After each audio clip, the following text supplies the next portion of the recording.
এই আমার সুন্দর চরিত্র, যেমন আমার কাপড় আমার বডিকে ঢেকে রেখেছে, কাপড়গুলো যদি টেনে হিঁচড়ে আপনি ছিঁড়ে দেন আর আমি সমাজে দাঁড়াতে পারবো না, নাঙ্গা হয়ে যাব।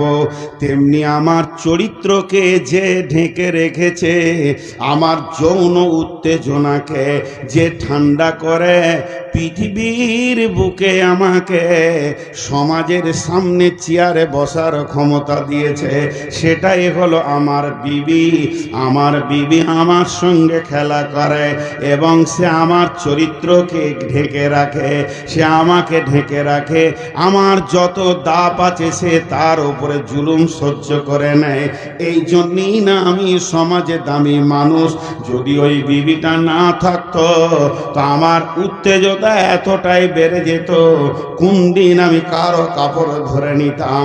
এর জন্য বিশ্ব নবী বলছেন, এর থেকে দামি সম্পদ আর হতে পারে না, যে তোর যৌন চরিত্রকে গাইড করে, সিকিউরিটি দেয়। নাম্বার 1 হয়ে গেল। নাম্বার 2, পৃথিবীর বুকে সব থেকে দামি হলো বিবি। কেন? এর লম্বা কি আবার হবে? কারেন্ট গেল। হ্যাঁ,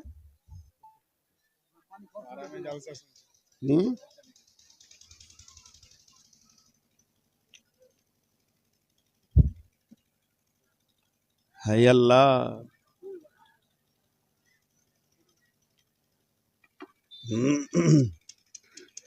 হইছে হইছে।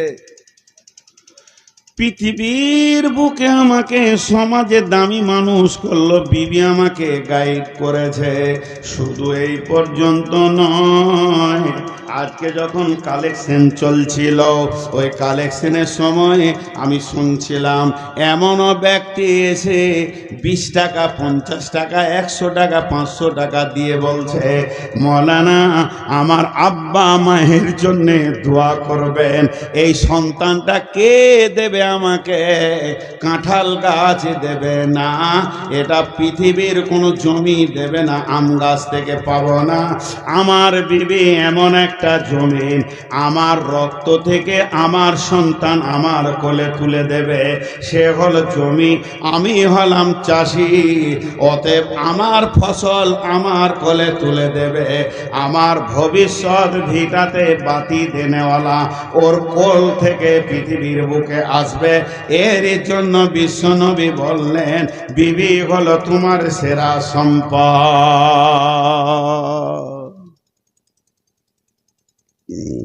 বিবি সেরা সম্পদ। এখানে খানিক তর্ক করব, একটু সাইকোলজিস্টের দিকে যাব। তো 3টে জিনিস মেয়েদের বলে দেয়া হলো। মেয়েরা মেয়ে, মন মানসিকতা তো মেয়ে, আর মেয়েরা হলো উর্বর জমি, আর মেয়েরা হলো সম্পদ। জি, উর্বর জমির যে গুণটা আছে মেয়েদের ভিতরে, সেই গুণটা আছে। আপনারা যারা কৃষক চাষি মানুষ, খালি একটু সাউন্ড দেন সবাই। কোনো জমি যদি 12 মাস পানিতে ডুবে থাকে ফসল হবে, আর কোনো জমি যদি 12 মাস শুকিয়ে থাকে তো ফসল হবে। সময়ে পানি থাকবে, সময়ে পানি থাকবে না, এটাই হলো উর্বর জমি। আপনি মাঠে আলু লাগান, পেঁয়াজ লাগান, সরষে লাগান, গম লাগান, জও লাগান, পাম্প মেশিন দিয়ে তাকে পানি দিতে হয়, পাটাতে হয়, আবার শুকাতে হয়, আবার দিতে হয়। কিন্তু আপনার খাটে যে জমিটা আছে উর্বর জমি, ওই জমিতে আপনাকে পাম্প মেশিন লাগে না। আল্লাহ তাবারাক ওয়া তাআলা প্রতি মাসে একবার করে পানি আনে আর পানি বন্ধ করে দেয়। এর থেকে উর্বর জমি আর কি হতে পারে? আল্লাহ তাবারাক ওয়া তাআলা এমনি কোনো কথা বলেননি। এখন একটা মজার কথা বলবো। মজার কথা শুনলে আপনাকে প্রথম দিকে একটু উল্টা উল্টি মনে হবে। একটা হলো মা, একটা হলো বিবি। মা একটা, বিবি, মা একটা মেয়ে, বিবি একটা মেয়ে। মাও মহিলা, বিবিও মহিলা। আপনার বাড়িতে দুটি জিনিস আছে, একটা হলো মা আর একটা হলো বিবি। মা ও মহিলা, বিবি ও মহিলা, এর মধ্যে সব থেকে দামি কে, সব থেকে আগে কে? জি, কথা বলে না এতগুলি লোক? মা। জি না, সব থেকে দামি হলো বিবি। বিশ্বনবী বলে দিয়েছেন খায়রুল মাতাই দুনিয়া, পৃথিবীর সম্পদের শ্রেষ্ঠ সম্পদ, তবে মা নামের সম্পদটি বিবির কাছে হার মেনেছে। 1 নম্বর। 2 নম্বর, কে আগে পৃথিবীর বুকে কে আগে এসেছে এর যদি প্রমাণ নিতে যান, আগে মা আসেনি, আগে বিবি এসেছে। এই পৃথিবীতে প্রথম ঘর কোনটি? কাবা শরীফ। পৃথিবীর প্রথমে কি দিন না রাত? তো রাত। পৃথিবীর প্রথমে আগুন না পানি? তো পানি। পৃথিবীর প্রথম জিন কে না আজাজিল? এবার আসেন, পৃথিবীর প্রথম মানুষ কে না আদম? আর পৃথিবীর প্রথম মহিলা কে না হাওয়া? তাহলে আদম আর হাওয়া এরা দুজন কে ছিল? পৃথিবীর প্রথম আত্মীয়তা হচ্ছে স্বামী স্ত্রী। এই স্বামী স্ত্রীটা পৃথিবীর আত্মীয়তা নয়, এটা জান্নাতের আত্মীয়তা। এই আত্মীয়তাটা জান্নাতের ভিতরে জন্ম নিয়েছে, আর জান্নাতের ভিতর থেকে তাদেরকে পৃথিবীতে পাঠানো হয়েছে। আত্মীয়তাটা শুরু হয়েছে জান্নাত থেকে। এর জন্য স্বামী স্ত্রীর ভিতরে জান্নাতের স্বাদ আজও আল্লাহ লুকিয়ে রেখেছেন।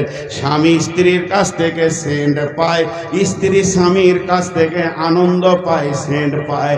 আল্লাহ কোরআনে পরিষ্কার ক্লিয়ার করে দিয়েছে।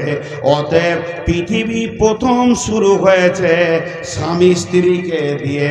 আল্লাহ কোরআনে বলছেন বিসমিল্লাহির রহমানির রহিম, ইয়া আইয়ুহান নাসু তাকু রাব্বাকুমুল্লাযী খালাকাকুম মিন নাফসিন ওয়াহিদাতিন ওয়া খালাকা মিনহা যাওজাহা। এখানে বলেনি যে ওর মা হয়েছে, ওয়া খালাকা মিনহা যাওজাহা ওয়া বাসতা মিনহুমা রিজালান কাসীরান ওয়ান নিসা। এরপরে সারা পৃথিবীটা নারী আর পুরুষে ভরে গেছে। একমাত্র স্বামী স্ত্রী পৃথিবীতে প্রথম এসেছিল বলে এতগুলি আত্মীয়কে জন্ম দিল। তাহলে স্বামী স্ত্রীর পেট থেকে কে বের হলো? মা হলো, আব্বা হলো, ভাই হলো, বোন হলো, নানা হলো, নানি হলো, দাদা হলো, দাদি হলো, ফুপি হলো, চাচা হলো, মামা, খালা। পৃথিবীর বুকে যত আত্মীয়তা আছে এর শুরু হয়েছে স্বামী স্ত্রীকে দিয়ে, এবং স্বামী স্ত্রীর আত্মীয়তাটা পৃথিবীর বুকে হয়নি, এটা জান্নাতের বন্ধন। এর জন্য আমার আল্লাহ বলছেন যে এর ভিতরে সব থেকে বড় আনন্দ লুকানো আছে। একজন আর একজনের সঙ্গে যখন মাখামাখি করবে তখন তারা কি পাবে শুনে লাও, মাওয়াদ্দাতাও ওয়া রাহমা। সেখানে চয়ন সুকুন পাবে এবং শান্তি বিরাজ করবে দুইজনকে। এটা আমার আল্লাহর ভাষা। অতএব স্ত্রী হলো সর্বপ্রথমে, তারপরে মা পৃথিবীতে এসেছে। আমাকে শেষ পর্যন্ত বলতে দেন, ভাবিয়েন না যে মাকে ছোট করছি, ওর যুক্তি আছে আলাদা, আমি দিয়ে দিব। পৃথিবী প্রথম আসলো স্ত্রী। বিশ্বনবীকে মসজিদে নববীর ভিতরে, সমাজের ভিতরে, সাহাবীদের ভিতরে প্রশ্ন করা হচ্ছে, ইয়া রাসূলুল্লাহ, আপনার সব থেকে নিকট মানুষটার নাম বলেন। আল্লাহ নবী বললেন আয়েশা। সাহাবীরা বললেন রাসূলুল্লাহ 2 নম্বরে কে? তিনি বললেন আয়েশা।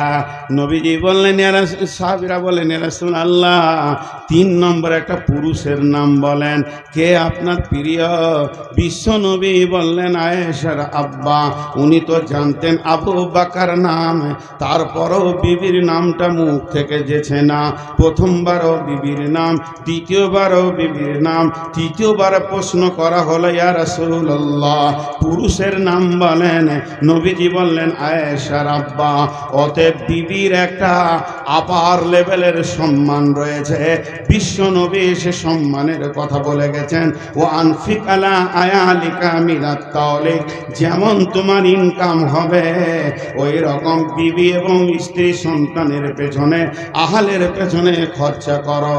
অতএব বন্ধুরে, বিবির একটা সম্মান আল্লাহ দিয়েছেন। জি, আজও দেখেন একটা মজার জিনিস দেখায় আজকের ডেটে। মায়ের পেটে যদি বেটি ছেলে হয় একে কি বলবেন? এতটি লোক চুপ করে আছে। মায়ের পেটে যদি কোনো বেটি ছেলে হয় ওকে কি বলবেন? এত চুপ আছেন কেন গো? পানি খাই,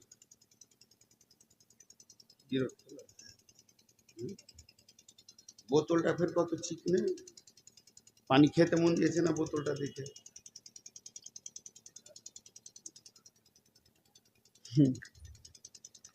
মাথা মোটা মার্বেল পাথর দিয়ে তৈরি পায়খানাতে ঢুকেছে। মার্বেল পাথর দিয়ে তৈরি পায়খানাতে ঢুকেছে, হুট করে বেরিয়ে এলো। বলছে মার্বেল দেখে হাগা বার হয় না, এত চকচকে জায়গায় পায়খানা করবো কি করে রে? জি, তো আপনাদেরকে যখন ছোট দুটি কথা জিজ্ঞেস করবো একটু উত্তর দিয়েন ভাই। আজও বিবির মায়ের পেটে যদি দুটা বেটি ছেলে হয় তাদেরকে কি বলবো? বোন। আর বিবির পেটে যদি বেটি ছেলে হয় মা বলাও ডাকা যাবে। তার মানে আজও রানী বিবি নামে মেশিনটা মায়ের জন্ম দিতে পারে, মায়ের জন্ম দিতে পারে। অবহেলা করছি আমরা। এই কথাগুলো বলছি এর পেছনে কারণ আছে। চলেন একটা ফিলোজফি বলবো। এটা না বুখারী, না মুসলিম, না হাদিস, না কোরআন। কোরআনের আয়াতকে দিয়ে মারেফাতের তথ্য থেকে একটা কথা বলবো আপনাদেরকে। তবে এটা বলবেন না যে হাদিসের নাম্বারটা বলে দেন। এগুলো শরীয়ত, তরিকত, হাকিকাত, মারিফাত, তান্ত্রিক, তামাসিক, যান্ত্রিক, রাজসিক এই যুগের কথা। তো এর মধ্যে আছে স্বাদ আছে। সেই তারা একটা যুক্তি দিয়ে নিয়ে আসছে কথাটা। কথাটা মন দিয়ে শুনবেন। আমার এখানে আছে একটা দেহ, আর একটা আছে আত্মা। একটা আছে দেহ আর একটা আছে আত্মা। একটা আছে দেহ আর একটা আছে, সবাই একটু সাউন্ড করছে না, কোন জায়গায় এলাম? দেহ আর আত্মা। এবার দেহটা আগে বলি। দেহ তৈরি হয়েছে দুনিয়ার মাটি থেকে, দেহ ধ্বংস হবে মাটিতে, দেহের খাবার আছে মাটিতে, দেহের রোগ হলে ওষুধ আছে মাটিতে, ভেজাল মিটে গেল। আর একবার বলছি, দেহ তৈরি হয়েছে মাটি থেকে, দেহ ধ্বংস হবে মাটিতে, দেহের খাবার আছে মাটিতে, দেহ রোগ হলে ওষুধ আছে মাটিতে। পৃথিবীর যত শাক সবজি ফল ফ্রুট দুইটা মেশিনে ঢুকেছে। একটা মেশিনের নাম নারী আর একটা মেশিনের নাম পুরুষ। নারী নামে মেশিনে একই হাঁড়ির ভাত আর ফল ফ্রুট খেয়ে তার রক্ত থেকে ছানবিন করে শুক্রাণু মানে ডিম্বাণু হয়েছে। পুরুষ নামে মেশিনে একই হাঁড়ির ভাত একই মাছ মাংস খেয়ে তার রক্তে ছানবিনে শুক্রাণু হয়েছে। যে আপনি আমি পৃথিবীতে এসেছি, তার মানে মাটি থেকে মানুষ তৈরি হলো, মাটিতেই ধ্বংস হবে। এই মানুষের দেহের যত রোগ আছে মাটির গাছগাছরা গাছপালা দিয়ে তার রোগের নিরসন করা হবে। এবং এর যদি কোনো অসুবিধা হয় তা মাটিতেই সে শেষ হয়ে যাবে। এবার চলেন আত্মা। আত্মা দুনিয়ার নয়, আত্মা আসছে জান্নাত থেকে, আত্মা ফিরে যাবে জান্নাতে। আত্মার ধ্বংস নাই। আত্মা আসছে জান্নাত থেকে, আত্মা ফিরে যাবে জান্নাতে। আর একবার বলছি, আত্মা আসছে জান্নাত থেকে, আত্মা ফিরে যাবে জান্নাতে। জাহান্নামটা জায়গা নয়, জাহান্নামটা হলো জেলখানা। আপনি আমি বর্ধমান থেকে আমি এসেছি, আমি ফিরে যাব বর্ধমানে, কিন্তু বহরমপুরের জেলখানাটা আমার থাকার জায়গা নয়। আমার গাড়ি অ্যাক্সিডেন্ট করেছে, আমার গাড়ি বেআইনি চলেছে, কাউকে মানেনি, এর জন্যে আমার গাড়িকে সহ আমি চলে যাব জেলখানায়, এর জন্যে ওটা ঠিকানা নয়। তাহলে জাহান্নামের কথাটা বাদ দেন, যারা গুনাহ করবে দেহ সহ জাহান্নামে চলে যাবে। কারণ যে গাড়িতে অ্যাক্সিডেন্ট করবে ওই গাড়ি আর ড্রাইভার দুজনেই জেলে যাবে, হাতানাতে যাবে। তেমনি যে দেহ নিয়ে গুনাহ করবে আল্লাহ ওই দেহটা আবার পুনরুত্থিত করে তাকে জাহান্নামে দেবে। তাহলে জাহান্নামের কথাটা আপাতত বাকি রাখেন। তাহলে আমরা এসেছি কোথা থেকে? না, আত্মা এসেছে জান্নাত থেকে, আত্মা ফিরে যাবে জান্নাতে। আত্মার রোগ হলে ওষুধ আছে আল্লাহর জিকিরে, আত্মার খাবার আছে আল্লাহর জিকিরে। এবার যে কথাটা এক কথাই বলবো, বুঝলেন? দেহের ধ্বংস আছে, আত্মার ধ্বংস নাই। বাস এটা যদি বুঝলেন, মা আর বিবি পার্থক্য করে নেবেন। দেহের ধ্বংস আছে, আত্মার ধ্বংস নেই। এবার আমাকে কাগজ কলম দিলেন যে তুমি আত্মীয়র নাম লিখো। যে প্রথমেই শুরু করলাম মা, আব্বা, বিবি, ছেলে, বেটা, বেটি, ভাই, বোন, লিখতে লিখতে লিখতে লিখতে 100 চলে গেছে। আপনি বলেন বাস বাস হয়ে গেছে, কাগজটা দিলাম আপনাকে। হ্যাঁ ঠিকই, এগুলো কোনো নাম লয়, মানুষের নাম লয়, আত্মীয়তার নাম। মা, আব্বা, ভাই, বোন। আপনি একজনকে ডাকছেন মামা, কিন্তু আসলে ওর নাম সেলিম, কিন্তু মামাটা ওর নাম নয়, এটা হলো আত্মীয়তার সম্পর্ক। তো এই আত্মীয়তার সম্পর্ক আমি 100টা লিখলাম, লেখার পর একটাকে সরিয়ে দিলাম, থাকবে কটা? 99টা। সেই একটাকে এই খাতাতে দিলাম, ও একাই একটা খাতাতে আছে।